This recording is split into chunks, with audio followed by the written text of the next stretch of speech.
What do you mean that we don't see eye to eye? Okay, so thank you for your question. I would love to do a paranormal thing with you, maybe at my dad's house. That would be really cool. His old house that he grew up in, Colorado. Let me know if you want to come down. Maybe we can arrange something. As far as what your question is, your take on spirituality, you're indicating that religion to you is kind of fraud. It just feels like a lot of rules that are just sort of made up, basically. But faith to you is real. And to you, you're maintaining control of the energy that's around you, this like primordial energy that we're all connected to, is what I'm assuming.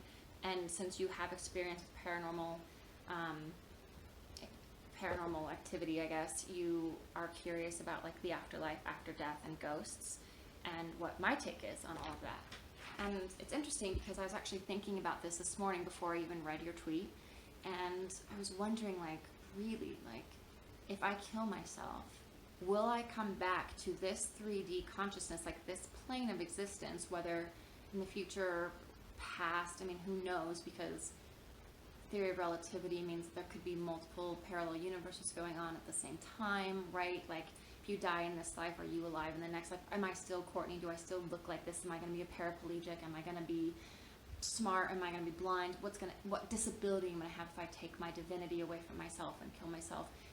Or am I going to be in a hell? What's this vibration? And those are the things I think about, and I think that's the reason why I haven't killed myself.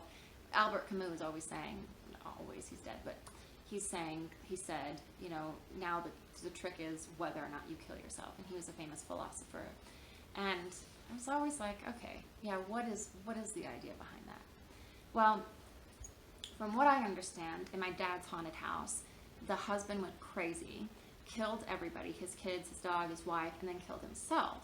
But his energy is still in the house, so I guess everyone's energy that died in the house is still in that house.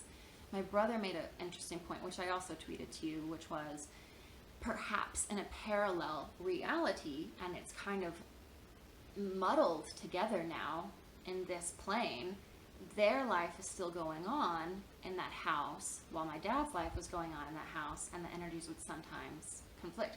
Now, what if my dad closes a drawer, so to speak, or moves something in that house, and the other family sees it that's apparently dead? I don't know. It's a theory, but I don't see how that would work out. But it was something that I was like, I wonder if you died, but you're not dead, you're on a different plane.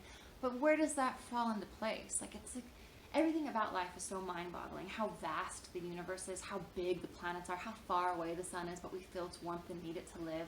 Like how far these other galaxies are, and how we are in our own galaxy, and there's all these other galaxies. Like, what? It just doesn't make sense, right? It's just mind-boggling. So spiritually speaking, do I believe that there is a one God, a Catholic or Christian God, or Yahweh, or, you know, who the Arabic followers? Do the Jewish people have it right? Do the Hindus have it right with all their gods? Are the pagans correct? Is science the right thing? I'm actually reading this book right now about quantum physics, about merging spirituality, religion, aspects of both, and science, and how they merge together. Why is this important? Well, you see things like shamans in the jungle, like in Peru, there's these shamans there that have drank ayahuasca, and upon consuming this plant medicine, they learn about everything else in the jungle, so they know how things work in the jungle. They know to make ayahuasca, you need both the DMT plant and the ayahuasca root, and you mix it together, and by mixing it together, you're able to consume the drink. They know this. They don't know it scientifically. They know it. They also know things like what salves can cure you, or like Curer, which was tried to make it in a lab, but the shamans knew about it, like the tribes people knew about it in the jungle before you could even try to synthesize it in a lab. So there's these things that people know without knowing science, and it is kind of dabbling into a spiritual realm of sorts. Like this one couple back in the 20s or early 1900s, they were meditating and they discovered atoms. Like they started drawing atoms and writing down what was going on with atoms. And then later, another group of scientists were like, let's look at this study. and they took it and they dissected it and scientifically discovered what they discovered while meditating. So spiritually speaking, people are discovering what power is in our DNA, why our DNA is powerful, what it can do, how you can heal yourself, and then scientifically speaking, people come in and say, this is what you can do. This makes sense. Put these probes on your head and figure out what happens when you meditate. And one aspect is spiritual, one aspect is scientific, and somehow they're merging. But does that mean that like a spiritual part of like, let's say a pagan belief where the sun is a god, is that true? Could the sun be a god? Or was that just a fault in our language? There's a lot of faults in our language where we fail to describe something because there are no words, and then these words then create like this wall, this limited belief of something. As far as what you're saying about religion, I totally agree with you. I think religion is a bunch of hogwash. I think it's fucking stupid.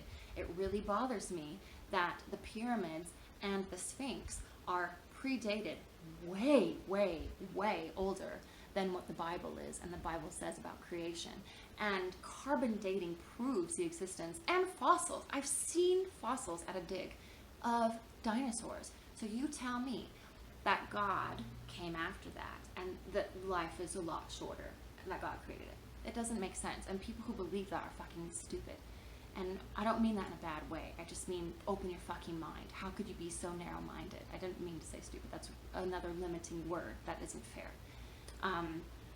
But it's asinine. It's an asinine belief. That is my opinion.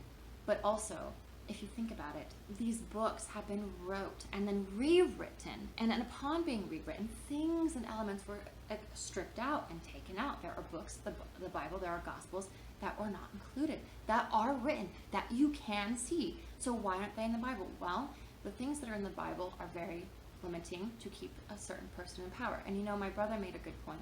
My brother, I think, is a philosopher without even knowing it.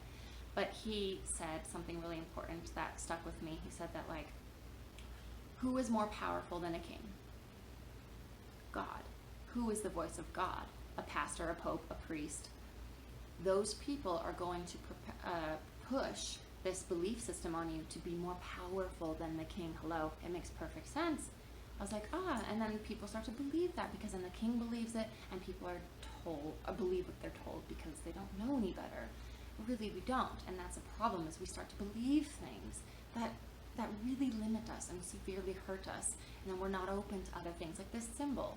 This symbol is a very beautiful symbol about earth, air, fire, water, and the soul, the ether, the energy of life. And people think that it's associated with the devil. I'm sorry, this symbol has been around before the devil was even created, okay, by man. It's so frustrating. There's so many things that we are lied to about. So it's really difficult for me to tell you what I feel about spirituality because I really don't know. I was Christian for way too long, and I believed it for way too long that it took me a while to start breaking it down and get it out of my belief system, get it out of my body. You hold energy in your body, you hold these belief systems in your body, and a lot of it can hold you back. You have these memories that are imprinted in you that create this reality, this false reality sometimes of who you think you are and what you need to do and believe in. And that can be really constricting, and for me it took a while for me to like be like, oh, God doesn't exist. Shit, does he? Does he? You know, he does. I didn't mean to lie. You do exist. Like, it's really difficult, right? So for me, you know, I'm studying the Tao, I'm studying Zen, I'm studying all these things to try to figure out what the fuck's going on. And ultimately, when I do drugs, ayahuasca, DMT, mushrooms, I see the truth. I see kind of through the veil. I see other things that make much more sense to me than religion or what people tell me any time. You know, Ram Dass, the author of Be Here Now, he talks about spirituality, and he talks about his experiences with LSD and how LSD just changed his life. And when he was presenting LSD to these monks and to these Zen masters and to these, like, what do they call them? I don't know, these like healer dudes in India. God, there's a name for them, sorry. He said, here, try this LSD. And they would try it, and they'd be like, not as good as meditation. And I've done meditation where I've gotten to that point, and I've done LSD, and I will tell you, they are the fucking same. It's incredible. You're seeing past this illusion. You're seeing to this other world. You're seeing to this, like, unified connectedness, this love. It doesn't last, though. You wake up to this reality where people are perpetuating this dark energy, and it's scary. And then to me, sometimes I think, well, are we in hell? Could this possibly be hell? And little things like mushroom and LSD and ayahuasca are little things put in here by angels or light beings or something, or your higher self, I don't know, that help you to see past this hell, to get out of it. And how you get out of it is by being this person on a moral high ground that is very loving, that is very open, that is very zen, that is very full without the need of overconsumption or hate or putting others down, things like that. So for me, I feel like the Bible does have some decent, the Christian Bible has some decent rules and facets about it that I think should help humanity, like, you know, like these moral codes, like the Ten Commandments, part of that could be a benefit, yeah, maybe. But then there are other cultures that don't follow that, and it's not wrong, you know, to have multiple wives. It's not wrong to be gay. It's not, you know, it's just strange that there's these restraints and these restrictions, and I get it, like, you don't want people mass killing each other, but animals kill each other. It's really strange. You're like, okay, what is right? What is right? I mean, really, we don't know. But what I do know is when I'm doing psychedelics or when I am in deep meditation, I do feel this unified sense and this like elevated feeling of consciousness in which I know we are all connected. I know there's this beautiful love.